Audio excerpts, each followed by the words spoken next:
Shabbat Shalom and Chodesh Tov.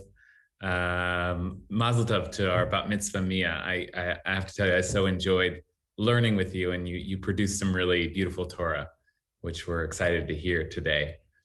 In our cycle of reading the Torah, we're coming to the end of the book of Exodus this week. And so, of course, I've been thinking about what it means to approach the end of something, the end of an intense and difficult experience, because we haven't finished our own Exodus yet, but there are signs that we're heading there. Vaccines being distributed, things slowly starting to open up, signs of life trickling in.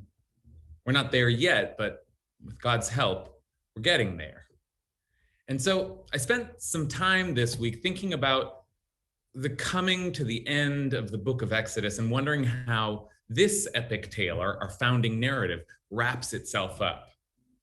And the last few lines of the book begin with a very fitting wrap-up kind of phrase.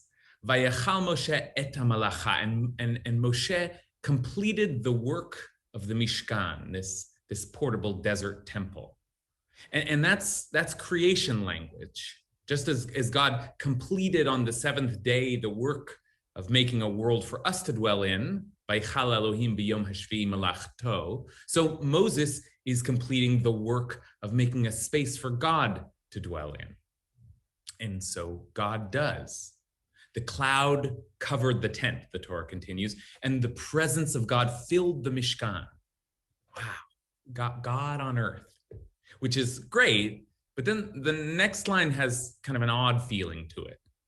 V'lo yachol Moshe lavo el ha'ohel. And Moshe could not enter the tent of meeting because the cloud had settled upon it and the presence of God filled the Mishkan. Moshe could not enter to the place where he's supposed to meet with God. God is there. We accomplished that inconceivable miracle. But God is so there that now we can't exist in the same space.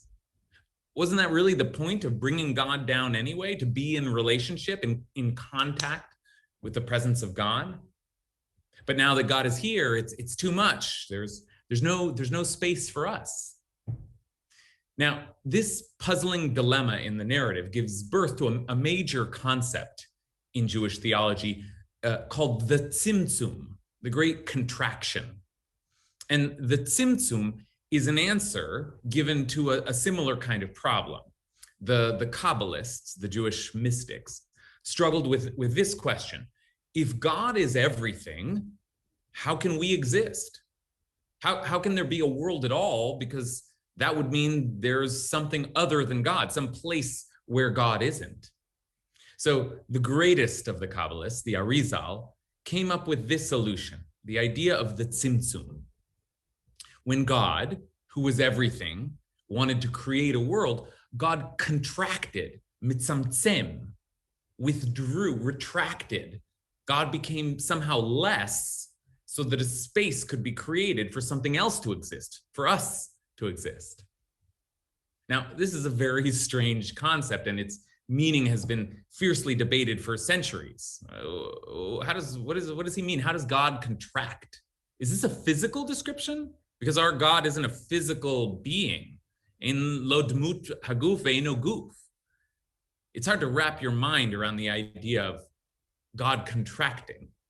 But leaving the logic behind, one thing I've always loved about this description of the Tzimtzum, the contraction, is that as a model for creating relationship, it means that God understood that in order to make space for someone else, one sometimes has to limit oneself, to hold back, to withdraw, and to make room for another being to exist. God, the creator, is God, the force that makes room for our humanity. And not only is that a beautiful image of divine love and compassion, it also then forms an ethic for us to model ourselves after. In an act of imitate Dei, as we strive to be like God, we must learn to contract, to limit ourselves, to make room for the selfhood of someone else. Now, we've learned something this year about making space for other people, right? And maybe that's been keeping 6 feet apart or maybe 10 feet apart, keeping space. Or maybe it's setting up an outside seating arrangement in the backyard or putting on a jacket and making space where we can both exist. All as a way of saying, I respect you, your life and your existence. I care for you and I want you to be able to exist. So I'll pull back a little, give you the room you need to breathe, to be. There's an ethical practice here, the ethic of Tzimtzum, of contraction. But there's a problem with this whole model. Because I said that the Tzimtzum has its roots in this week's Parsha, and it does, but the earliest usage of the concept and the word of contraction looks entirely different from what the Kabbalists have been describing. The first appearance of the word Tzimtzum comes in the Midrash Tanchuma in Vayakhel, which says that God Tzimtzem, contracted God's presence into the Mishkan, betocho. That is, God didn't withdraw, contract outward, but contracted into this space and filled it up. And that fits the language that we read from the Torah itself. The cloud covered the tent, and the presence of God filled the Mishkan. And that means that this Tzimtzum wasn't an act of self-limiting, of making space for someone else, but just the opposite. It was a filling of space, an act of radical self-expression. In this Tzimtzum, God wanted to be fully present, to come into the world and declare, here I am in all my glory. Behold, this is me. I've been so distant from you for so long, but here I am. And so, for at least a moment, God took up all the space, took up so much space that there was no room for anyone else. And Moshe could not enter the tent of meeting because the cloud had settled upon it and the presence of God filled the Mishkan. Now, this image does not suggest an ethic of compassion, an ethic of humility, of making space for someone else like the other version of the Tzimtzum did. But there is an ethic here and another important way of imitating the divine, which is an ethic of self-expression. This world was created, after all, for us to be in it, to exist. But like God, we've been distant from the world and from our people for so long. And we long to be fully ourselves, to fully manifest in the world, to fill the space and declare, this is me, I'm here in all my glory. The month of Nisan begins today. The holiday of Passover is coming up, and this ethic of self-expression is at the very heart of it, because it's also an ethic of freedom. I want to liberate myself. I want to be more freely who I am, not in bondage, not restricted, but free to fully actualize myself in the world. Yitziat Mitzrayim, I want to go out, to leave the constriction of Mitzrayim and to fill the earth, milu et haaretz, just as God's presence filled the Mishkan. So how do we hold these two ethics of Tzimtzum? The ethic of contracting outward, of making space for others, of limiting ourselves, and the ethic of expanding ourselves into being, of filling space and being fully ourselves, of being free, with no taskmasters to tell us how to be, how to exist as ourselves, our truest selves in the world. Now, this is not a safety message, though it may seem like that's where I've been going with this all along. This is not another reminder that, yes, we are going to be moving back into the public space, and that's so wonderful, but we still have to be careful because it's not over yet. So please continue to respect each other's social distance, even as you begin to find ways to bring yourself back into the world. And all of that is true.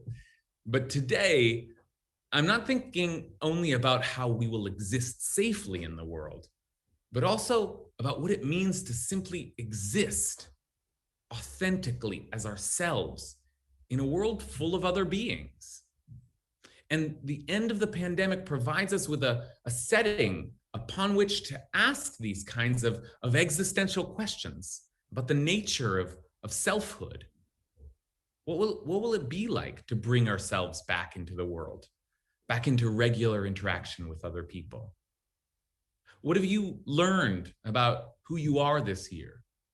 What did you realize you care most about? How do you want to spend your time now? What insights into yourself do you want to make sure you hold on to hold sacred, and to find ways to express them in the world, to be yourself, to be free? Freedom, after all, is one of the primary ethics in our society, one of its founding ethics. Freedom is a profound concern on both the right and the left. How can we be free to be who we are, to fill this world with our voices, with our bodies, with our glory? And yet, let us also remember that before we were all forced to retreat from the world a year ago, we were living in a society where the ethic of freedom had gotten out of balance. It was freedom of expression at all costs, freedom with no concern for anyone else, freedom to fill every space with our noise and our rage, my freedom not to care about your freedom. And that is an imbalanced ethic indeed. We need also to cultivate the other ethic of Tzimtzum, the ethic of humility, the ability to contract, to be quiet, to make space for others. We certainly have learned a lot about how to do that in physical space. Now, can we learn to do that in spiritual space, in social space, in relational space? The book of Exodus is over, but the journey is not over. The journey of the children of Israel is only just beginning. They are finally free, but now they will have to learn how to live together out there in the chaotic desert of the world. Our Exodus is only just beginning, but our journey will not be over when we get back to normal, when we enter the public space again, when one day we take off our masks and declare that we're back. I think we're going to have to spend a long time figuring out again how to live together and how to negotiate that delicate balance between my needs and yours, between my being and yours. And I hope that we've learned something during our time of exile about what it means to fill space and to make space, to be fully ourselves, free, and to fill the world with our glory, and still be able to hold ourselves back just enough to make room for someone else, for you, for the presence of God, for all of us to come together again in the tent of meeting. Shabbat Shalom and Chodesh Tov.